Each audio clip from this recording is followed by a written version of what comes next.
सभापती महोदय, सन्माननीय खडसे साहेबांनी 6 डिसेंबर 2025ला एक तक्रार दिली होती। ती तक्रार दिल्यानंतर गटविकास अधिकारी यांनी संबंधित जी तक्रार प्राप्त झाली त्याची चौकशी केली आणि त्या चौकशीमध्ये काही गोष्टी समोर आलेल्या आहेत। त्यामध्ये मोजमाप पुस्तिकेत काम नोंदवलं आहे, कामाचा फोटो जोडलेला आहे, तथापि कामाचं लोकेशन आणि ठिकाणच नाही आहे। कामाचं लोकेशन नाही आणि ठिकाण नाही। कामासाठी जिओ टॅगिंगचे फोटो जोडले आहेत, 2 ठिकाणी जिओ टॅगिंगचे फोटो नसून साधे फोटो आहेत आणि 3 ठिकाणी फोटोच नाही आहेत।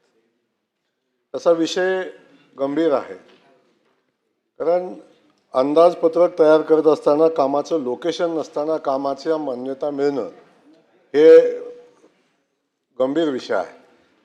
आणि त्यानंतर मी व्हिडिओला आणि मगाशी मी शिवनशी बोललो, शिवनी सांगितलं की मी स्वतः जाऊन आल्यानंतर तिथं पाहणी केली। आता लोकेशनच नाही तर पाहणी कशाची केली हा संशोधनाचा विषय होता। हा विषय तसा खूप गंभीर आहे, त्यामुळं तातडीनं सार्वजनिक खात्याचा उपअभियंता आहे त्याला नोटीस आपण दिलेला आहे, कारण चौकशीसाठी कालावधी 25 डिसेंबरपासून आतापर्यंत 1.5 महिन्याचा कालखंड आहे। या 1.5 महिन्यात चौकशीचा विषय होता, पण याला अधिकच्या चौकशीची आवश्यकता आहे। हे काय नेमकं प्रकरण आहे, लोकेशन का नाही, आणि फक्त एका ठिकाणी नाही, प्रत्येक कामाचं लोकेशन नाही अशा आणखीन जिल्ह्यामध्ये किती ठिकाणी असं झालेलं आहे याची चौकशी आपण करतोय। आणि त्या चौकशीचे आदेश सन्माननीय जिल्हा परिषद शिवोना दिलेले आहेत की अशा पद्धतीच्या किती ठिकाणी असं घडलेलं आहे। त्यामुळं याला सखोल चौकशीची आवश्यकता आहे, याच्याही पुढे जाऊन चौकशी करण्याची गरज आहे आणि ती चौकशीचे आदेश आजच मी शिवोना दिलेले आहेत। आणि त्या अनुषंगानं चौकशीचा रिपोर्ट समोर आल्यानंतर संबंधित अधिकाऱ्यांच्यावर कारवाई केली जाईल। बंटी पाटील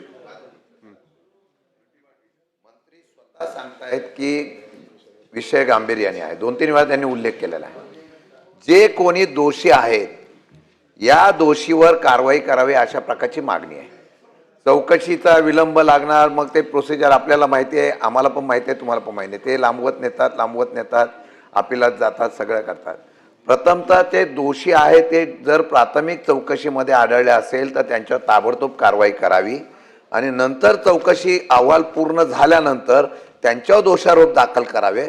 परंतु त्यांच्यावर ताबडतोब, मी मगाशी विचारलं कोण आहेत त्यांची, कोण अधिकारी आहेत का ग्रुप ग्रामपंचायतमधले सरपंच वगैरे कोण आहेत, त्या आपण कल्पना द्यावी आणि त्यांच्यावर ताबडतोब कारवाई करावी अशा प्रकारची मागणी आहे। आणि मग चौकशीचा अहवाल पुढचा कारवाई करावी अशी मागणी आहे। मंत्री महोदय, सन्माननीय शिंदे साहेबांना मी सांगू इच्छितो की चौकशी हे प्राथमिक चौकशी आहे। चौकशी 10-12 दिवसात केलेल्या चौकशीचा हा विषय आहे। याची चौकशी झाल्यानंतर कारवाईतनं कुणालाही सोडणार नाही। चौकशीचा रिपोर्ट चौकशी करत असताना जर ऑथेंटिक रिपोर्ट येणं आवश्यक आहे, तो रिपोर्ट प्राथमिक अहवाल आलेला आहे। प्राथमिक अहवालानुसार तर याच्यामध्ये दोष आढळून येतो का, तर येतोच। मीच सांगितलं आपल्याला की दोष आढळून येतो। कामाचं लोकेशन आणि ठिकाण नसणं याच्यापेक्षा आणखीन काही गंभीर असू शकत नाही। त्यामुळं याच्यामध्ये जे दोषी असतील त्या दोषींच्यावर कडक कारवाई केली जाईल। उपअभियंता आहे, ग्रामविकास अधिकारी आहे, संबंधित ग्रामपंचायतीचा सरपंच असेल तोही याच्यामध्ये दोषी असेल, कारण या सगळ्यांची जबाबदारी आहे की या कामाच्या याच्यावर साधारण 1 महिन्याच्या आत याची चौकशी कंप्लीट करून संबंधितावर कारवाई करू। बंटी पाटील सभापती महोदय, मंत्री महोदय ज्यावेळी उत्तर देतात त्यावेळी ब्रीफिंग घेऊन येतात। मंत्री महोदयांनी सांगितलं सीओनी व्हिजिट केली, सीओनी सांगितलं लोकेशन दिसत नाही, जिओ टॅगिंग झालेलं नाही। हे ज्यावेळी मंत्री महोदय सभागृहात सांगतात त्यावेळी सत्य मानून आम्ही त्याच्यावर विश्वास ठेवतोय।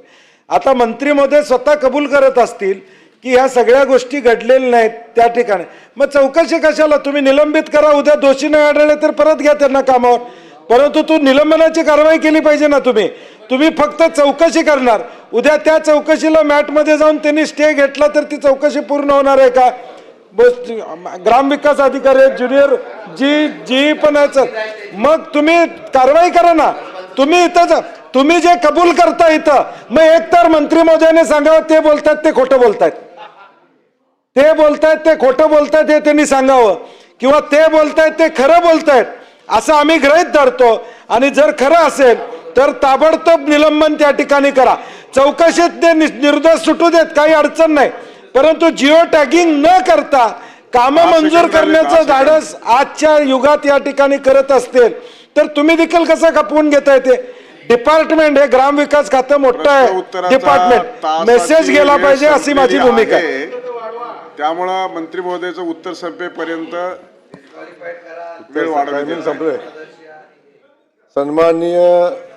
सन्माननीय सदस्य बंटी पाटील साहेब ज्येष्ठ सदस्य आहेत आणि त्या सदस्यांना माहिती आहे की चौकशी पूर्ण न करता एखाद्यावर कारवाई करणं, चौकशीचा अहवाल मी सांगितलं प्राथमिक चौकशी आहे.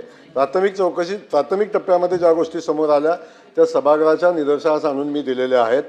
त्याचा चौकशीचा अहवाल आल्यानंतर कुणीही किती मोठा अधिकारी असला तरी त्याला सोडणार नाही, त्याच्यावर कारवाई होईल आणि प्राथमिक अहवालावर निलंबन करता येतं. पण मी तेच सांगतो तुम्हाला की याच्यामध्ये कोण कोण दोषी आहे. याच्यामध्ये ग्रामविकास अधिकारी दोषी आहे, सरपंच दोषी आहे, अभियंता दोषी आहे का, या अनुषंगिक आणखीन कोण याच्यामध्ये सहभागी आहे याचा सखोल चौकशीची आवश्यकता आहे. सखोल चौकशी केल्यानंतर कुणीही किती मोठा अधिकारी असला तरी त्याला सोडणार नाही, त्याच्यावर कारवाई करू आणि कारवाई फक्त नाही त्याच्यावर फौजदारी कारवाई पण करू. प्रश्न उत्तराचा तास संपलेला आहे. लेईंग झालं. अशासकीय विधेयक व ठराव समितीचे प्रतिनिधी सादर करणे. वंजारी साहेब. सभापती महोदय, मी आपल्या अनुमतीने अशासकीय विधेयके आणि ठराव समितीचे प्रतिवृत्त या समितीचा सदस्य या नात्याने सादर करतो आहे. शुक्रवार दिनांक 27 फरवरी 2026 रोजीच्या कामकाजाच्या क्रमात दर्शविण्यात येणाऱ्या अशासकीय कामकाजास द्यावयाचा वेळ ठरवण्याकरिता गुरुवार दिनांक 26 फेब्रुवारी 2026 रोजी समितीची बैठक झाली. अशासकीय कामकाजासाठी एकूण 150 मिनिटांचा वेळ उपलब्ध आहे. प्राथम्यक्रमानुसार बॅलेटमध्ये आलेल्या 3 अशासकीय ठरावांना खालीलप्रमाणे वेळ देण्यात यावा अशी शिफारस समितीने केलेली आहे. श्री शशिकांत शिंदे विपस यांचा ठराव क्रमांक 2 50 मिनिटापेक्षा अधिक नाही. डॉक्टर मनीषा कायंदे विपस यांचा ठराव क्रमांक 78 50 मिनिटापेक्षा जास्त नाही. श्री सत्यजित तांबे विपस यांचा ठराव क्रमांक 76 50 मिनिटापेक्षा जास्त नाही. महोदय, अशासकीय विधेयके आणि ठराव समितीचे प्रतिवृत्त सभागृहाला संमत आहे असा मी आपल्या अनुमतीने प्रस्ताव मांडतो आहे. प्रस्ताव असा आहे की अशासकीय विधेयके आणि ठराव समितीचे प्रतिवृत्त सभागृहास संमत आहे. प्रश्न असा आहे की अशासकीय विधेयके आणि ठराव समितीचे प्रतिवृत्त सभागृहास संमत आहे काय? अनुकूल असतील त्यांनी होय म्हणावे, प्रतिकूल असतील त्यांनी नाही म्हणावे.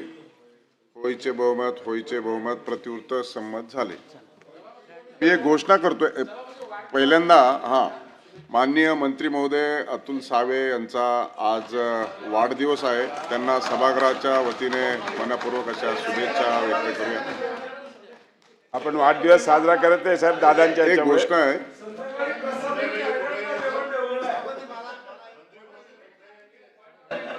यस, घोषणा करतोय. आज गुरुवार दिनांक 26 फेब्रुवारी 2026 रोजी मान्य केलेल्या महाराष्ट्र विधान परिषद नियम 93 अन्वये सूचना सभागृहाच्या पटलावर ठेवल्याची मी घोषित करीत आहे. एकच घोषणा करतो आणि देतो